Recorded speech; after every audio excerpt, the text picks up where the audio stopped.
ನೋಡಿ, ಧರ್ಮಸ್ಥಳದಲ್ಲಿ ಆಗ್ತಾ ಇರುವಂತಹ ಬೆಳವಣಿಗೆಗಳ ಕುರಿತಂತೆ ಡಿಸಿಎಂ ಡಿಕೆ ಶಿವಕುಮಾರ್ ರಿಯಾಕ್ಟ್ ಮಾಡಿದ್ದಾರೆ. ಧರ್ಮಸ್ಥಳದಲ್ಲಿ ಷಡ್ಯಂತ್ರ ನಡೆದಿದೆ, ತನಿಖೆಯಿಂದ ಷಡ್ಯಂತ್ರ ಹೊರಗೆ ಬರುತ್ತೆ. ಇದು ಬೆಂಗಳೂರಿನಲ್ಲಿ ಡಿಸಿಎಂ ಡಿಕೆ ಶಿವಕುಮಾರ್ ಅವರ ಮಾತು. ಗೃಹ ಸಚಿವರು ಸದನಕ್ಕೆ ಉತ್ತರಿಸಲಿದ್ದಾರೆ. ನಾಡಿನ ಜನತೆಗೆ ಗೃಹ ಸಚಿವರು ಸತ್ಯ ತಿಳಿಸುತ್ತಾರೆ. ಮುಖ್ಯಮಂತ್ರಿಗಳಿಗೂ ಈ ಬಗ್ಗೆ ಬದ್ಧತೆ ಇದೆ.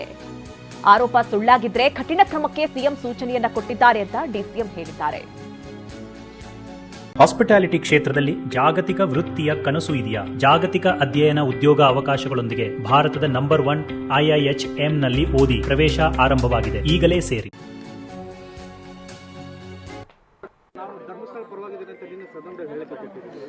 ನೋಡಿ, ಧರ್ಮಸ್ಥಳ ಪರ ಅಲ್ಲ, ವಿರೋಧ ಅಲ್ಲ, ನ್ಯಾಯಬದ್ಧವಾಗಿ ನಡಿಬೇಕು. ನನಗೆ ಆತ್ಮವಿಶ್ವಾಸ ಇದೆ.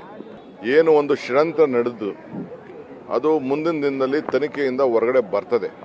ಅದು ನನ್ನ ವೈಯಕ್ತಿಕವಾದಂಥ ಒಂದು ಅನುಭವ. ನಾಳೆ ನಮ್ಮ ಹೋಮ್ ಮಿನಿಸ್ಟರ್ ಅವರು ಅಸೆಂಬ್ಲಿಯಲ್ಲಿ ಉತ್ತರವನ್ನು ಕೊಡುವಂಥ ಸಂದರ್ಭದಲ್ಲಿ ಸೋಮವಾರ ಬಹುಶಃ ಏನು ಸತ್ಯ ಇದೆ ಆ ಸತ್ಯವನ್ನು ಈ ನಾಡಿನ ಜನತೆಗೆ ತಿಳಿಸ್ತಾರೆ ಅನ್ನೋ ಒಂದು ಆತ್ಮವಿಶ್ವಾಸ ನನಗೆ ವೈಯಕ್ತಿಕವಾಗಿದೆ. ಅದನ್ನು ನಮ್ಮ ಹೋಮ್ ಮಿನಿಸ್ಟರ್ ಅವರು ತಿಳಿಸ್ತಾರೆ. ನಾನು ಹೇಳಿದ್ದೇನೆ, ಹೋಮ್ ಮಿನಿಸ್ಟರ್ ಅವರು ತಿಳಿಸ್ತಾರೆ.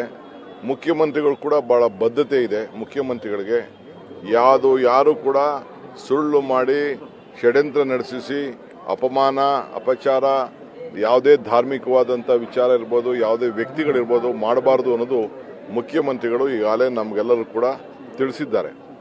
ಶಾಸಕಾಂಗ ಸಭೆಯಲ್ಲೂ ಕೂಡ ಅವರು ಕಟ್ಟುನಿಟ್ಟಿನ ಕ್ರಮವನ್ನು, ಸುಳ್ಳೇನಾರಾಗಿದ್ದರೆ ಕಟ್ಟುನಿಟ್ಟಿನ ಕ್ರಮವನ್ನು ಕೈಗೊಳ್ಳಬೇಕು ಅನ್ನೋದು ಕೂಡ ನಮ್ಮ ಸರ್ಕಾರದ ಒಂದು ದೊಡ್ಡ ಚಿಂತನೆ.